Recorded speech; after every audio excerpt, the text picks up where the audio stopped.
Erev Tov, everyone. Good evening. Thanks for being here tonight. I honor your presence. I honor you, Tyson, wherever you have gone to sit down, for your initiative, your efforts, your heroism that you would probably deflect, but your heroism in raising the awareness and the consciousness. He was deflecting, that's him deflecting, of this community and many others, and creating this coalition. It's wonderful to host in one room this alphabet soup of organizations that are more or less committed to the same notion, the same sense of salvation. I was asked to speak very briefly, not really about facts on the ground, but more framing this entire night and this entire project through the prism of Jewish values and a Jewish narrative. And I chose to use my few minutes not to go in the important but obvious direction of how often the Torah reminds us, demands of us that we remember the stranger. It's important, but it doesn't need to necessarily be repeated yet again in addition to the highest video. I decided not to go the route of how the Torah's memory of Exodus, the very story we're going to be telling again in 8 days from now, is not that since we were oppressed, we have to make sure that we're never oppressed again, but rather that since we were oppressed, we have to make sure we're never on the side of the oppressors. That's also important. I want to go a slightly more granular level. Sometimes we are awed by the magnitude of a world, an international scourge, and it's important to focus on an individual case. We did a ritual in my family's Seder a year ago on a recommendation from someone else, and we're going to be doing it again. It's actually a Moroccan custom. I've spoken about it a few times in the synagogue, so if you remember the synagogue, you might find it familiar.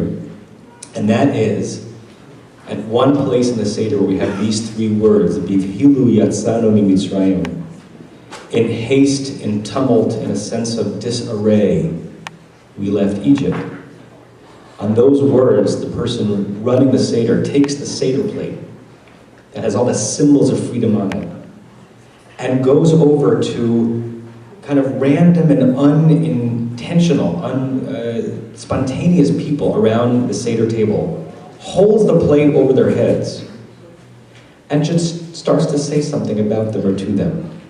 Unrehearsed, unpracticed, maybe even unprofound, but real. We did this at our Seder. The first few minutes were awkward because it's not what we've done in the past.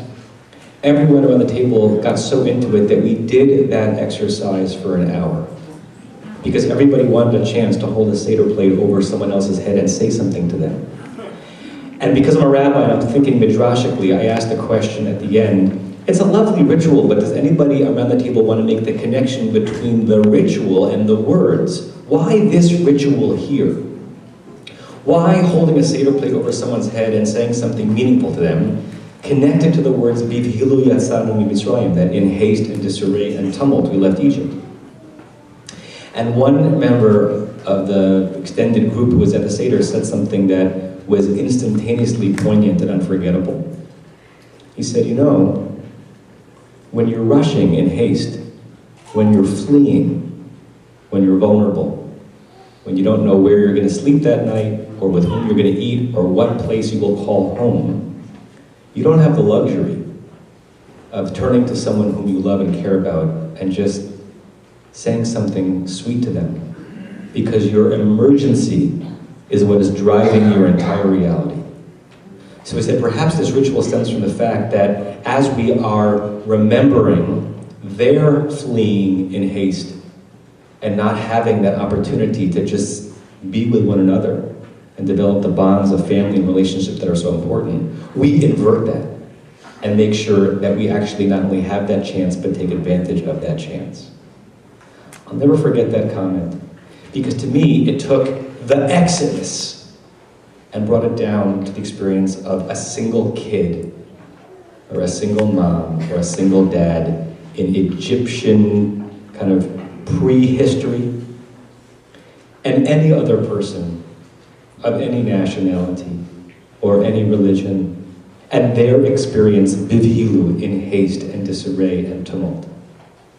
And as we think about the massive problems geopolitically that are present as we confront this issue of refugees, Sometimes it's most helpful to think about one person's experience in that.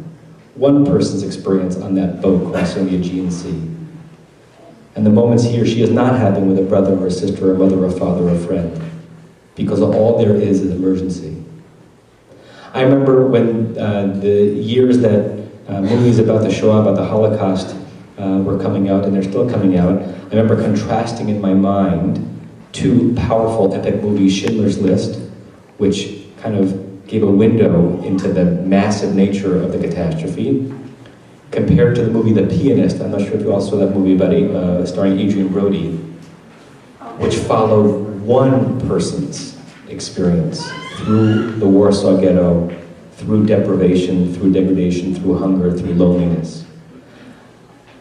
Not that you should compare one to the other, but I found myself more haunted by The Pianist than by Schindler's List. I knew the story of Schindler's List, but in The Pianist, I got into the consciousness of one human being, their fear and their pain. This week on the Jewish calendar, Shabbat HaGadol, the Great Sabbath, the Shabbat before Passover. And one of the reasons why it's called Shabbat HaGadol is because we read in the Haftarah, in the prophetic section afterward, about the prophet Elijah, who said that on that great day in the future, Veheshiv levavot al banim b'lev banim al avot, that we will have this messianic opportunity to return the hearts of the fathers to the children and the children to the fathers. We'll be reuniting families in the Messianic era. We'll be rebuilding family bonds in the Messianic era. We'll be connecting people intimately to one another when humanity has reached that perfect place. We're so far away, but there is much in our hands to do, to construct the moments that are so critical to building family and society and a kind humanity. So I appreciate your being here and your open ears and your open hearts in learning the massive story and the individual stories, the macro and the micro, the catastrophe of a world population, and the fear and the pain of a single person whose life you might help, you might save because of your activism and because of your love. That would be an appropriate way to observe the holiday of liberation.